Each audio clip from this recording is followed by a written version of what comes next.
कहानी की शुरुआत किसी शहर से नहीं, बल्कि समुद्र पर चलते फिरते एक आलीशान होटल से होती है। यह है एक लग्जरी क्रूज शिप। ये शिप इतनी विशाल है मानो पूरा का पूरा शहर इस पर बस गया हो। आज 31 की रात है और चारों तरफ रोशनियों का सैलाब है। हजारों लोग यहाँ न्यू ईयर की पार्टी के लिए जमा हुए हैं। म्यूजिक की धुन पर झूम रहे हैं और नए साल का स्वागत करने की तैयारियां जोर शोर से चल रही हैं।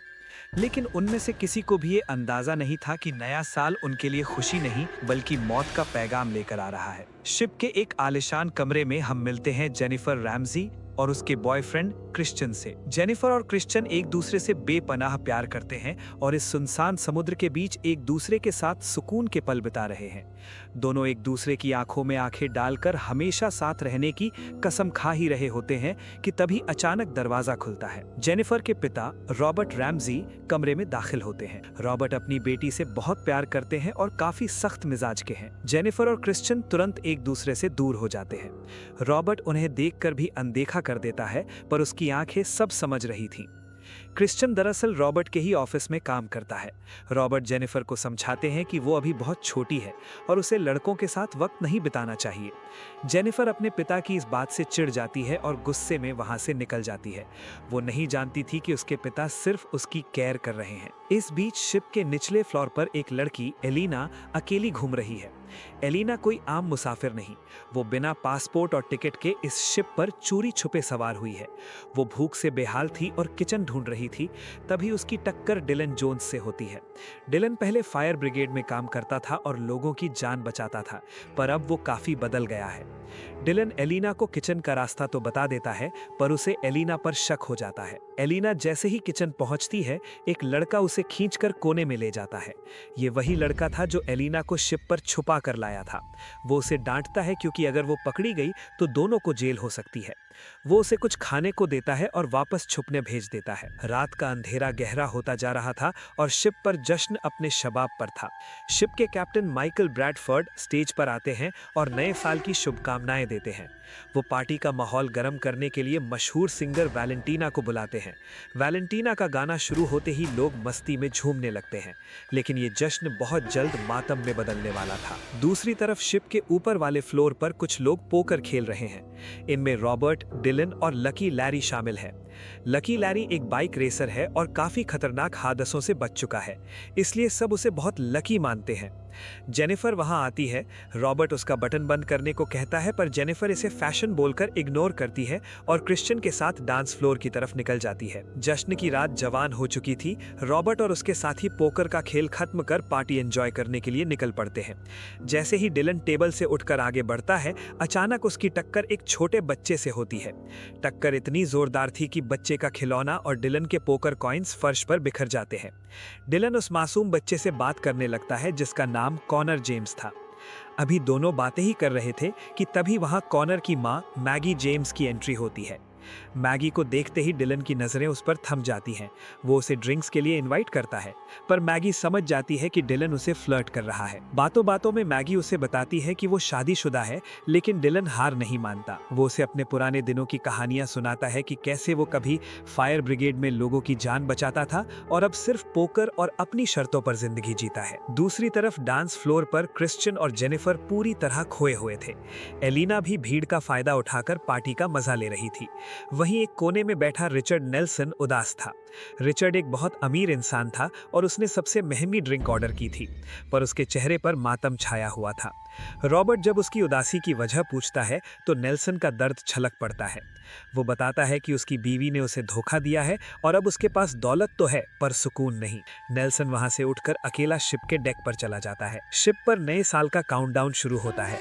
सिंगर वैलेंटीना माइक पर चिल्लाती है, हैप्पी न्यू ईयर, और पूरी शिप खुशियों से गूंज उठती है। लोग एक दूसरे को गले लगा रहे थे, झूम रहे थे, पर ये खुशियां चंद सेकंड्स की मेहमान थी, क्योंकि अब उनकी जिंदगी का सबसे खौफनाक लास्ट ईयर शुरू होने वाला था। उधर शिप के कंट्रोल रूम में कैप्टन का असिस्टेंट ऑफिसर रेडार चेक कर रहा था। अचानक उसे कुछ अजीब आवाजें सुनाई देती हैं। वो दूरबीन उठाकर जैसे ही सामने देखता है, उसके पैरों तले जमीन खिसक जाती है। वो कुछ पलों के लिए जिंदा लाश बन जाता है। उसने सामने अपनी मौत देख ली थी। वो पागलों की तरह बाकी ऑफिसर्स को शिप मोड़ने का ऑर्डर देने लगता है। डेक पर अकेला नेल्सन अपनी वीबी के मैसेज का इंतजार कर रहा था, पर जब कोई जवाब नहीं आता तो वो दुखी होकर अपना फोन समंदर में फेंक देता है। वो अपनी जान देने के लिए रेलिंग से कूदने ही वाला होता है कि तभी उसकी नजर समंदर की लहरों पर पड़ती है। कोसों दूर से एक विशालकाय लहर पहाड़ की तरह शिप की तरफ बढ़ रही थी। वो लहर इतनी भयानक थी कि पूरी शिप को एक झटके में तिनके की तरह बिखेर सकती थी। नेल्सन मौत को करीब देख वापस अंदर की तरफ भागता है। कंट्रोल रूम में assistant officer emergency siren on कर देता है। पूरी शिप पर न्यू ईयर की खुशियों की जगह खतरे का शोर गूंजने लगता है। खुशियां पल भर में मातम में बदल जाती हैं। चीख पुकार, अफरा तफरी और चारों तरफ मौत का सन्नाटा। वो विशाल लहर किसी यमराज की तरह पोसिडॉन शिप से टकराती है और पल भर में हजारों सपनों को समंदर की गहराइयों में दफन कर देती है। टक्कर इतनी जोरदार थी कि ये आलिशान शिप खिलौने की तरह पानी में पलट जाती है। कंट्रोल रूम के ऑफिसर संभल भी नहीं पाते और मौत के मुंह में चले जाते हैं। पार्टी हॉल जहां कुछ देर पहले जश्न था, अब वहां सिर्फ लाशें बिछी थीं। जो लोग डेक पर थे वो अंधेरे समंदर में गुम हो गए। किचन में गैस ब्लास्ट होने से वहां काम करने वाले लोग जिंदा जल गए। जो आलिशान झूमर छत की शान थे, अब वो लोगों के लिए काल बनकर उन पर गिर रहे थे। पूरी शिप अब उल्टी हो चुकी थी। जो फर्श था वो छत बन गया और जो छत थी वो पानी से भर चुकी थी। लेकिन इस तबाही के मलबे के नीचे अभी भी कुछ जिंदगी की सांसें बाकी थीं। जेनिफर इस प्रलय में जिंदा तो बच गई थी, पर वो पागलों की तरह अपने बॉयफ्रेंड क्रिश्चियन को ढूंढ रही थी। मलबे के बीच उसे क्रिश्चियन मिलता है, पर मंजर खौफनाक था। क्रिश्चियन का पैर लोहे के एक भारी खंभे के नीचे दबा हुआ था। जेनिफर उसे होश में लाती है, पर वो भारी खंभा टस से मस नहीं होता। तभी वहाँ एलिना आती है। दोनों लड़कियां मिलकर अपनी पूरी ताकत लगा देती हैं, पर वो लोहा उनकी हिम्मत से कहीं ज्यादा भारी था। पास ही में एक शॉर्ट सर्किट होता है और देखते ही देखते कई लोग बिजली के झटके से वहीं ढेर हो जाते हैं। एलिना समझ जाती है कि यहाँ रुकना खुदकुशी है। वो जेनिफर को क्रिश्चियन के पास छोड़कर मदद और औजार ढूंढने के लिए अंधेरे मलबे में निकल पड़ती है। शिप के दूसरे हिस्से में रॉबर्ट और मैगी भी जिंदा बच गए थे। मैगी अपने बेटे कॉनर के लिए चीख रही थी। रॉबर्ट की नजर ऊपर पड़ती है, जहाँ कॉनर एक टूटे हुए हिस्से में फंसा हुआ था। रॉबर्ट तुरंत अपना दिमाग लगाता है और एक भारी पर्दा उठाकर रेस्क्यू नेट की तरह तान देता है। रॉबर्ट कॉनर को हिम्मत देते हुए जंप करने के लिए बोलता है। कॉनर मौत के डर को पीछे छोड़कर छलांग लगाता है और रॉबर्ट उसे सुरक्षित रेस्क्यू नेट में पकड़ लेता है। कैप्टन माइकल सबको दिलासा देते हैं कि सरकार को सिग्नल भेज दिए गए हैं और मदद आती ही होगी। लेकिन डिलन जानता था कि ये लहर कोई मामूली लहर नहीं, बल्कि एक प्रलयकारी सुनामी थी। डिलन पहले फायर ब्रिगेड में काम करता था और लोगों की जान बचाता था। वो शिप का मैप देखता है और समझ जाता है कि ये शिप ज्यादा देर नहीं टिकेगी। वो मरी हुई लाशों के पास से कुछ जरूरी सामान इकट्ठा करने लगता है। कॉनर उसके पास आता है तो डिलन उसे बताता है कि उन्हें शिप के तल की तरफ जाना होगा, क्योंकि शिप अब उल्टी है और बाहर निकलने का रास्ता वहीं मिलेगा। रॉबर्ट अपनी बेटी को ढूंढने के लिए व्याकुल था। कैप्टन उसे मना करते हैं कि अब तक डांस फ्लोर पर कोई जिंदा नहीं बचा होगा, पर रॉबर्ट हार मानने वालों में से नहीं था। डिलन बाहर निकलने की तैयारी करता है तो मैगी और कॉनर भी उसके साथ हो लेते हैं।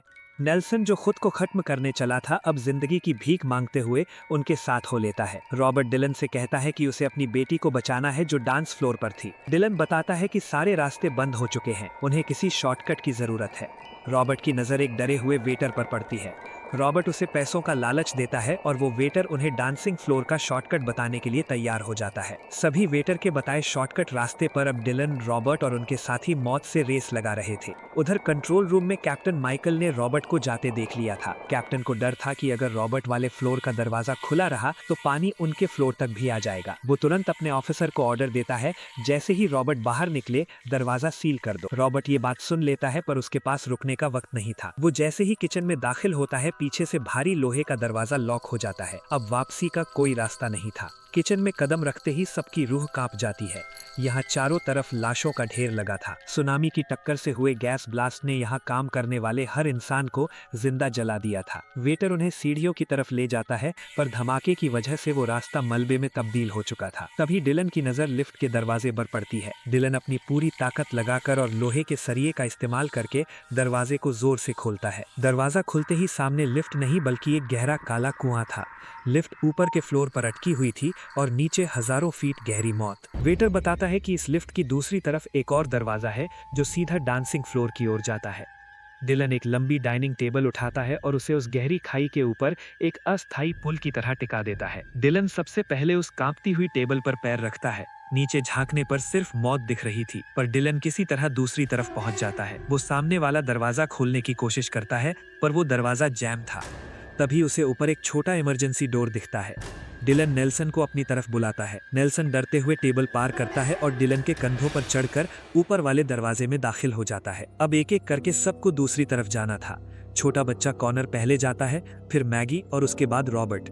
पीछे सिर्फ वेटर अकेला रह गया था जो टेबल को थामे हुए था। शिप के हिलने से टेबल बार बार फिसल रही थी। नेल्सन ऊपर से हाथ बढ़ाकर वेटर को बुलाता है। वेटर कांपते पैरों से टेबल पर खड़ा होता है। वेटर नेल्सन को बचाने के लिए उसे अपने कंधों पर चढ़ाता है ताकि वो ऊपर सुरक्षित पहुंच सके। लेकिन तभी कुदरत को कुछ और ही मंजूर था। पूरी शिप एक जोरदार झटके के साथ हिलती है और वो टेबल जो उनके बचने का इकलौता सहारा थी, फिसलकर गहरी खाई में गिर जाती है। नेल्सन और वेटर अब उस लिफ्ट के गहरे अंधेरे कुएं में लटके हुए थे। वेटर ने अपनी जान बचाने के लिए नेल्सन के पैरों को कसकर पकड़ लिया था, लेकिन तभी ऊपर से एक खौफनाक आवाज सुनाई देती है। ऊपर अटकी हुई भारी भरकम लिफ्ट अब ढीली हो चुकी थी और किसी पत्थर की तरह तेजी से नीचे की तरफ सरकने लगी थी। डायलन और रॉबर्ट ऊपर से नेल्सन को खींचने की पूरी कोशिश करते हैं, पर नीचे लटके वेटर के वजन की वजह से नेल्सन टस से मस नहीं हो रहा था। डायलन चिल्लाते हुए नेल्सन को चेतावनी देता है। नेल्सन, ऊपर देखो, लिफ्ट आ रही है, वेटर को छोड़ना होगा। नेल्सन समझ जाता है कि अगर उसने वेटर का साथ नहीं छोड़ा तो दोनों की मौत पक्की है। जान बचाने की जद्दोजहद में नेल्सन एक खौफनाक फैसला लेता है और वो वेटर के हाथों पर जोरदार लात मारता है। वेटर की पकड़ छूट जाती है और एक दर्दनाक चीख के साथ वो उस काली खाई में गिर जाता है।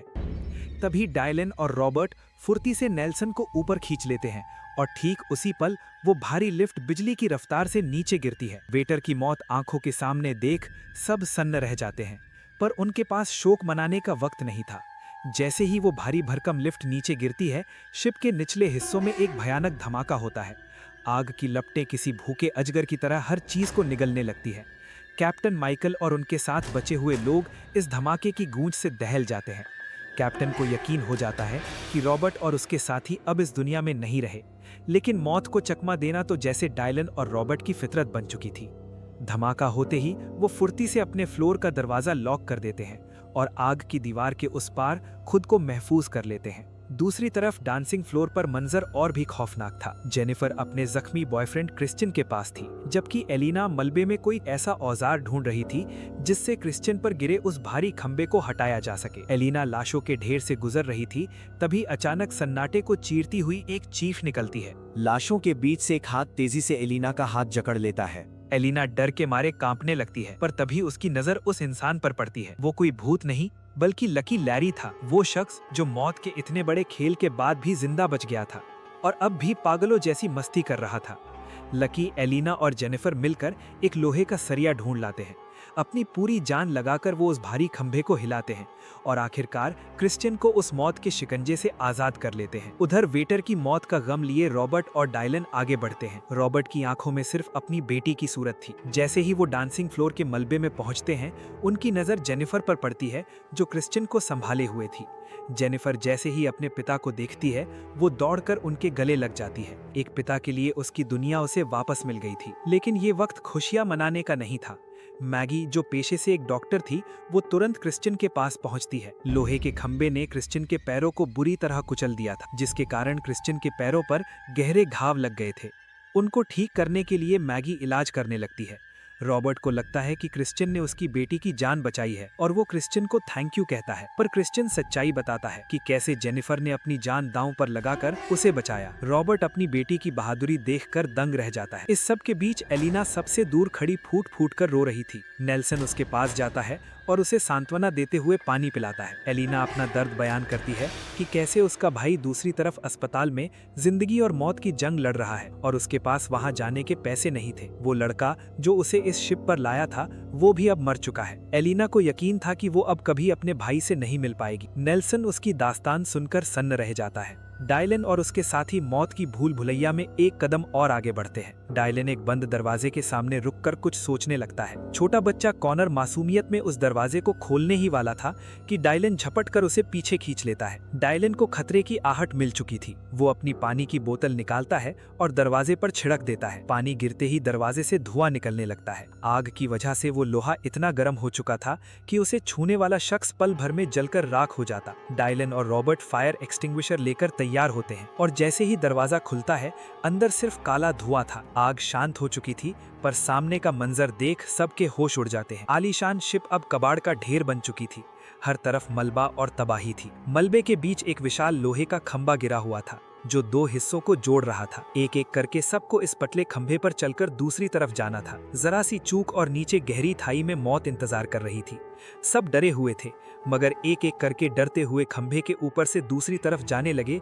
लेकिन लकी लैरी शराब के नशे में धुत अपनी ही दुनिया में था। वो रॉबर्ट से उलझ पड़ता है और पहले जाने की जिद करता है। लकी उस खंभे पर पैर रखता है पर तभी उसके हाथ से शराब की बोतल नीचे गिर जाती है। लकी दुखी होता है पर उसे नहीं पता था कि उसका लक अब खत्म हो चुका है। शिप के डगमगाने से ऊपरी हिस्सा फट जाता है और एक भारी भरकम इंजन सीधे खंभे के ऊपर खड़े लकी के ऊपर आ गिरता है। लकी और वो खंभा इंजन के नीचे दबकर चकनाचूर हो जाते हैं। इंजन के गिरने के बाद ऊपर से तेल निकलने लगता है और नीचे पानी में भयानक आग लग जाती है। डायलन, रॉबर्ट और जेनिफर अब पीछे ही फंस गए थे। उनके सामने अब आग का दरिया था और पीछे मौत। रॉबर्ट डर के मारे वापस लौटने की बात करता है पर डायलन जानता था कि वापस जाने का मतलब है डूब कर मरना। जेनिफर भी अपने पिता को रोकती है क्योंकि जेनिफर को डायलन पर भरोसा है। तभी डायलन अपना तेज दिमाग लगाकर फायर हाइड्रेंट सिस्टम का एक मोटा पाइप निकालता है। डायलन उस पाइप को पकड़कर सीधे आग की लपटों के बीच पानी में कूद जाता है। रॉबर्ट और जेनिफर सन्न रह जाते हैं। डायलन पानी की गहराई में जाकर आग के नीचे से तैरता हुआ दूसरी तरफ निकल जाता है। वो पाइप को मजबूती से बांधकर एक रस्सी का पुल बना देता है। रॉबर्ट वापस जाकर लोहे का एक टुकड़ा लाता है और जेनिफर को अपनी पीठ पर लादकर उस पाइप के सहारे आग के ऊपर से झूलते हुए दूसरी तरफ पहुंच जाता है। खुशियां अभी शुरू हुई थी कि शिप के निचले हिस्से में एक जबरदस्त धमाका होता है। उधर कैप्टन माइकल और सैकड़ों लोग दरवाजे बंद करके सरकार की मदद का इंतजार कर रहे थे पर कैप्टन की ये सबसे बड़ी गलती साबित हुई। धमाके से शिप तेजी से डूबने लगती है और उस फ्लोर की कांच की खिड़कियां दबाव से फटने लगती हैं। देखते ही देखते समंदर का सैलाब खिड़कियां तोड़कर अंदर घुस आता है। चीख पुकार मच जाती है। लोग जान बचाने के लिए इधर उधर भागते हैं पर सैलाब के आगे सब बेबस थे। कुछ ही पलों में वो पूरा फ्लोर पानी में समा जाता है और सैकड़ों लोग जिंदा दफन हो जाते हैं। उनकी आखिरी चीखें डायलन और उसके साथियों के कानों तक पहुंचती हैं।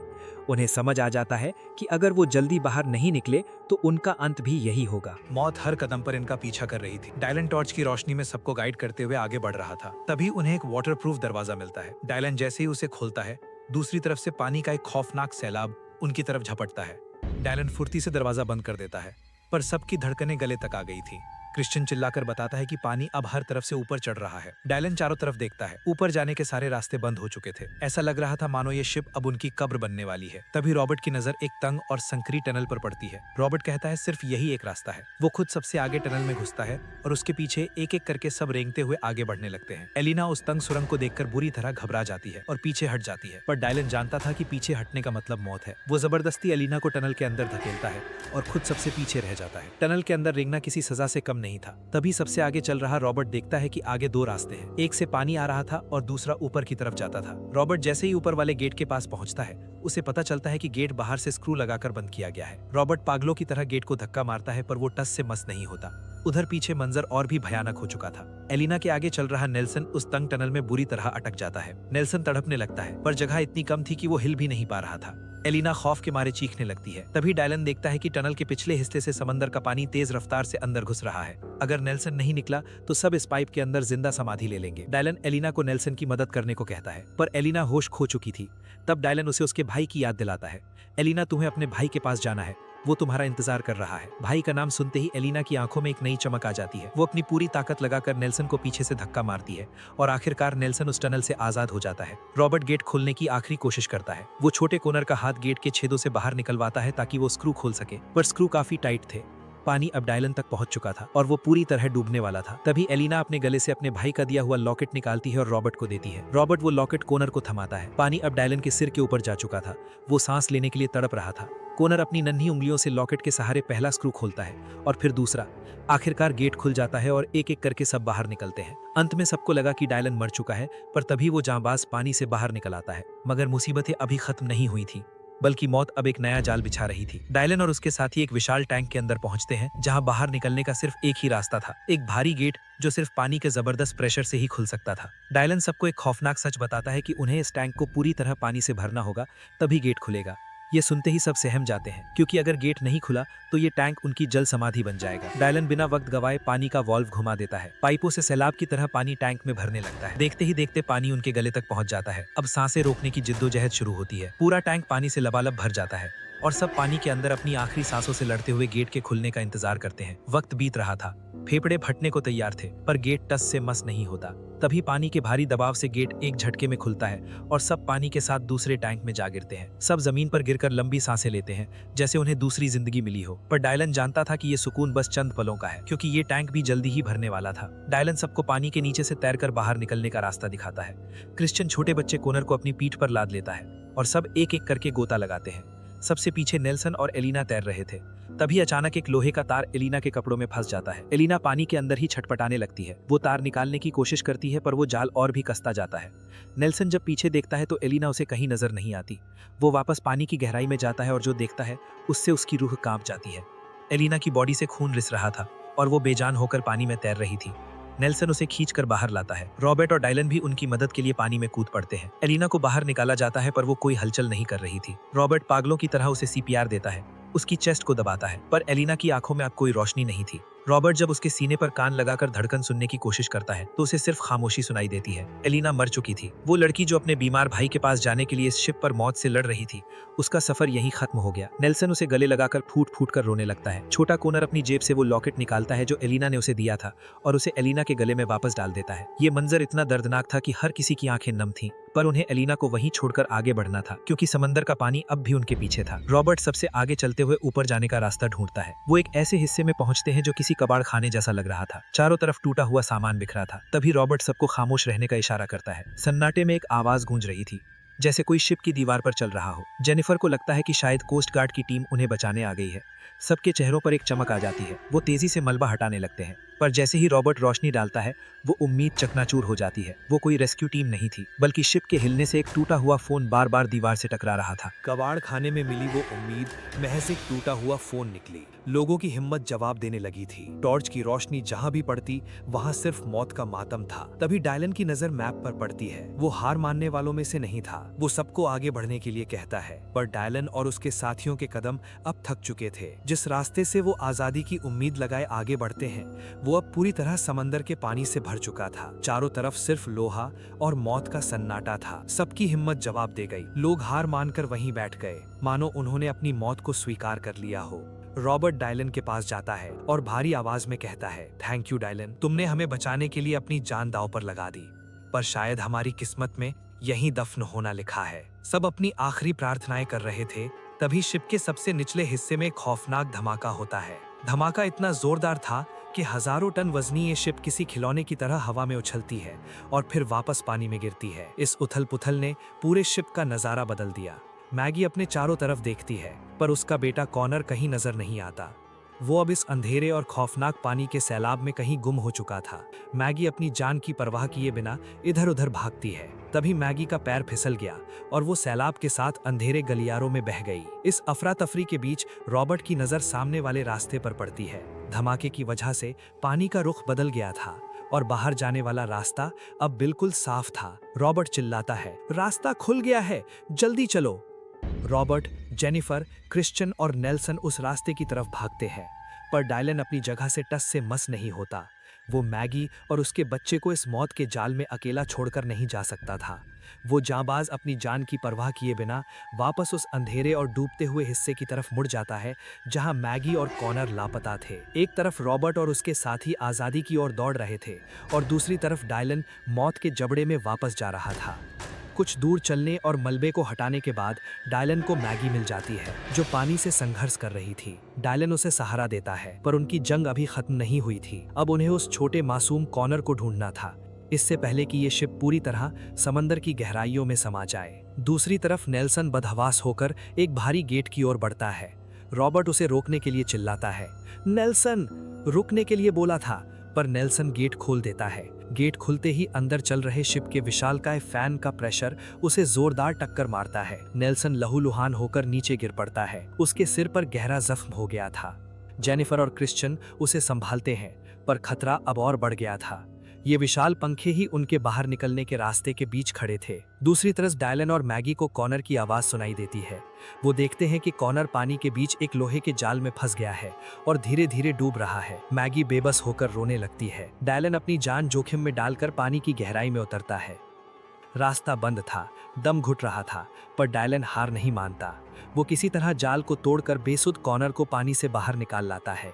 मैगी अपने बेटे को जिंदा देख उसे सीने से लगा लेती है। दूसरी तरफ रॉबर्ट और क्रिश्चियन मिलकर उन तेज चलते हुए पंखों को रोकने का उपाय ढूंढ रहे थे। तभी रॉबर्ट को वहां टंगा हुआ एक बोर्ड मिलता है। उस बोर्ड को देखते ही रॉबर्ट खुशी से झूम उठता है और भागते हुए क्रिश्चियन के पास जाता है। रॉबर्ट उसे बोर्ड दिखाते हुए बताता है कि इन पंखों को रोकने के लिए कंट्रोल रूम में जाना होगा। लेकिन एक बड़ी मुसीबत थी। कंट्रोल रूम शिप के बहुत नीचे था और वहाँ पूरी तरह पानी भर चुका था। रॉबर्ट कहता है कि इन पंखों को ऑफ करना ही होगा, तभी वो यहाँ से बाहर निकल सकते हैं। रॉबर्ट की बात सुनकर क्रिश्चियन दुखी मन से उस डूबे हुए कंट्रोल रूम में जाने के लिए तैयार हो जाता है। जैसे ही जेनिफर को ये पता चलता है, वो क्रिश्चियन को शिप के अंदर जाने के लिए बिल्कुल मना कर देती है। जेनिफर जानती थी कि कंट्रोल रूम पानी में बहुत नीचे है। अगर क्रिश्चियन वहाँ गया तो वापस नहीं आ पाएगा, क्योंकि वहाँ तक पहुँचने में ही सांसें फूल जाएंगी। क्रिश्चियन उसे मनाने की कोशिश करता है कि अगर पंखे बंद नहीं हुए तो सब मारे जाएंगे। अपनी बेटी जेनिफर को इस तरह दुखी देख रॉबर्ट बिना कुछ बोले खुद ही पानी में कूद जाता है। दूर खड़े क्रिश्चियन और जेनिफर जब तक पीछे मुड़ते, रॉबर्ट पानी की गहराइयों में जा चुका था। अपने पिता को इस तरह जाते देख जेनिफर फूट फूट कर रोने लगती है, जिसे क्रिश्चियन किसी तरह संभालता है। रॉबर्ट अब मौत के जबड़े में था। पानी की गहराई में दम घुट रहा था, पर उसकी आंखों में सिर्फ अपनी बेटी का चेहरा था। वो जैसे तैसे पावर कंट्रोल तक पहुंचता है, पर वहां का नजारा देख उसकी रूह कांप जाती है। फैन बंद करने वाला बटन टूट चुका था। रॉबर्ट की सांसें अब साथ छोड़ रही थीं। फेफड़े फटने को थे। आखिरी बार हिम्मत जुटाकर वो एक दूसरा बटन दबा देता है और वहीं दम तोड़ देता है। ऊपर इंतजार कर रहे क्रिश्चियन की नजर उन विशाल पंखों पर पड़ती है। वो रुक गए थे। क्रिश्चियन चिल्लाता है, रॉबर्ट ने कर दिखाया। तभी डायलन मैगी और कॉनर को बचाकर वहां पहुंचता है। रॉबर्ट के बलिदान की खबर सुन सबकी आंखें नम हो जाती है, पर तभी अचानक वो खौफनाक पंखे फिर से चलने लगते हैं। डायलन को समझ नहीं आता कि पंखे वापस कैसे चल पड़े, पर क्रिश्चियन ध्यान से देखता है तो उसे रॉबर्ट की बुद्धिमनी समझ आती है। रॉबर्ट ने जो बटन दबाया था वो पंखों को बंद करने के लिए नहीं, बल्कि उनकी दिशा यानी डायरेक्शन बदलने के लिए दबाया था। अब पंखे हवा को शिप के अंदर नहीं बल्कि बाहर फेंक रहे थे। रॉबर्ट जानता था कि टूटे हुए बटन के साथ वो पंखे बंद नहीं कर सकता, इसलिए उसने उन्हें एक मैग्नेट बना दिया ताकि वो भारी सामान को अपनी तरफ खींच सके। डायलन तुरंत चिल्लाता है, गैस सिलेंडर लाओ। क्रिश्चियन भारी सिलेंडर डायलन की तरफ फेंकता है। डायलन सबको पीछे हटने को कहता है क्योंकि एक भयानक धमाका होने वाला था। डायलन पूरी ताकत से सिलेंडर को पंखों की तरफ फेंकता है, पर किस्मत साथ नहीं देती। सिलेंडर गेट के बीच अटक जाता है।